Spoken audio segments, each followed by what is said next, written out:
नमस्कार, आप देख रहे हैं सुजय समाचार। मैं हूं आपके साथ मनोल राजपूत। सुजय स्पेशल में आपका स्वागत है। देखिए एक खास रिपोर्ट। राजस्थान के मुख्यमंत्री श्री भजनलाल शर्मा का सपना है कि हर गरीब परिवार के घर राशन पहुंचे और उसी को लेकर पूरे राजस्थान में खाद्य विभाग लगातार एक बेहतर काम करता हुआ नजर आ रहा है। आज हमारे साथ में खाद्य मंत्री श्री सुमित गोदारा जी, उनसे बातचीत करते हैं। सर, लगातार आपकी सरकार का एक सपना था कि गरीब परिवार के घर में अनाज पहुंचे और वही काम आप कर रहे हैं। किस तरह से आपकी सरकार ने काम किया है और जिससे गरीब के घर अनाज पहुंचा है? देखिए, माननीय मुख्यमंत्री श्री भजनलाल शर्मा जी ने पदभार ग्रहण करने के बाद यही उनका हमारे को लक्ष्य दिया गया कि राजस्थान में कोई भी पात्र परिवार वंचित नहीं रहे, उसको खाद्य सुरक्षा का लाभ मिले, प्रधानमंत्री गरीब कल्याण योजना का लाभ मिले। उसी प्रयास में माननीय मुख्यमंत्री जी के निर्देशों की पालना करते हुए हमारे विभाग द्वारा ये प्रयास किया गया और माननीय मुख्यमंत्री जी के सदैव मार्गदर्शन से हम उस दिशा की ओर बढ़ रहे हैं जहाँ राजस्थान में कोई भी पात्र व्यक्ति खाद्य सुरक्षा से वंचित नहीं है।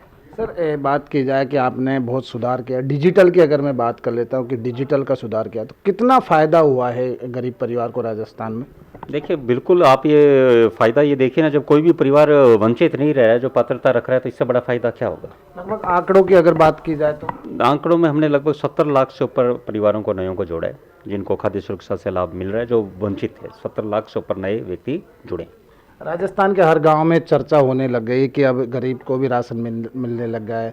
जो भ्रष्टाचार का आंकड़ा था वो खत्म होता हुआ नजर आ रहा है। तो ऐसे में अब आपकी सरकार ने, जिस तरह से आपने लगातार खाद्य सुरक्षा का काम किया, चाहे GUP का काम किया हो, तो मिलावटखोरों को, भ्रष्टाचारों को किस तरह से आप लोगों ने हटाने का काम? देखिए, हमने सबसे पहले तो आह्वान किया, माननीय मुख्यमंत्री जी ने कहा हम इसे प्रेरणा के रूप में लेकर जाएं इस अभियान को, तो उसमें लेकर जिस तरह प्रोत्साहन के रूप में हमने लिया और काफ़ी मैं राजस्थान की जनता को धन्यवाद देना चाहूँगा जिन्होंने भारी संख्या में आगे होकर अपने खाद्य सुरक्षा का लाभ छोड़ा, जिसकी वजह से वंचितों को लाभ आज मिलने लगा।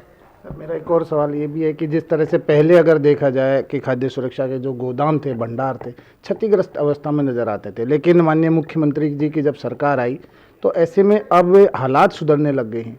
तो राजस्थान में कितने गोदाम हैं जिनके हालात अब तक सुधर चुके हैं? देखिए, वैसे गोदाम तो FCI के अंडर में और वेयर हाउस और आते हैं, पर अब उसमें भी बिल्कुल केंद्र सरकार भी बड़ी सजग है कि उस तरह के बिल्कुल नुकसान कम हो और गेहूं सुरक्षित रहे और उच्च गुणवत्ता का गेहूं हमें किसानों, जो हमें उपभोक्ता है, उस तक पहुंचे। तो उसमें लगातार सरकार प्रयास कर रही है और आने वाले समय में और भी आपको सुधार देखने को मिलेगा।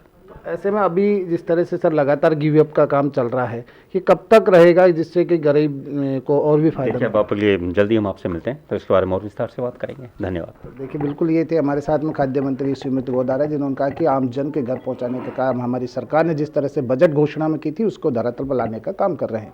कैमरामैन राजेश पारिक के साथ सुजय समाचार से मलखान मीणा। तो देखा आपने सुजय स्पेशल की एक खास रिपोर्ट, जो सिर्फ खबर नहीं, एक जिम्मेदारी है। अब वक्त है बदलाव की ओर कदम बढ़ाने का। इसी तरह की और खास रिपोर्ट्स के लिए देखते रहिए सुजय समाचार। आपसे फिर मुलाकात होगी एक और नए मुद्दे के साथ। तब तक के लिए नमस्कार।